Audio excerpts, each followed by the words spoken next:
Hey guys, what's going on? Welcome to another echowin tutorial. In this video today, we're going to be talking about knowledge bases. Knowledge bases are a really important part of your agent because they allow you to offload a lot of information to that agent that agent can then use when talking to customers and communicating with people. And it does that without you having to put it in instructions. It's also a very easy thing to implement. And I'm going to show you in just a couple of minutes today how you can do that.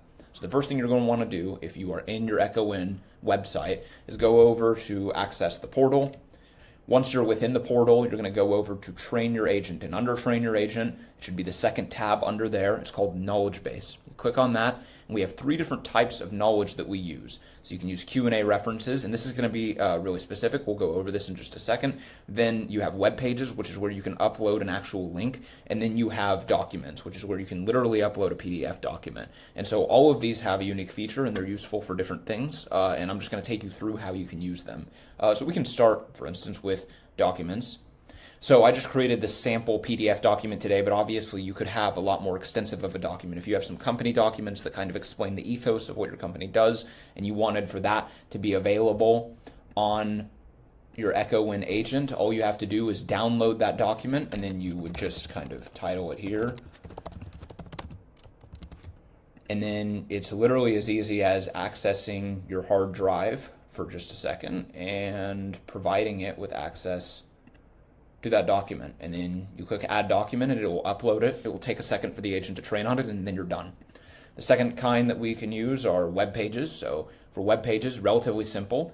You can access, for instance, we're just going to use this. It's not sponsored by Frank's Hot Dogs or anything, but you go and you copy that link, and then you go back here to web pages, and it's like magic. It really is. You click add, and then we're just going to put in that link, and then we can just title it Hot Dogs Website. And then you click add a web page. It'll take a second. It's going to scan that web page, and it's going to find all the information on that web page that would be useful and provide some kind of analysis summary, take out the text that it knows that it needs in order to provide your customers with crucial information.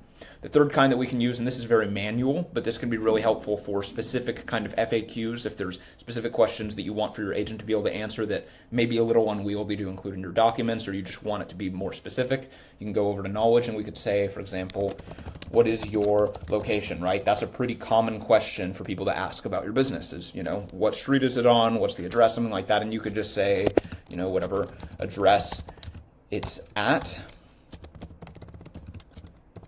And then we save that. And you can go back and you can see now this web page. It's copied all of the information that it thought it would need from your web page. And then it's done the same thing for the PDF document.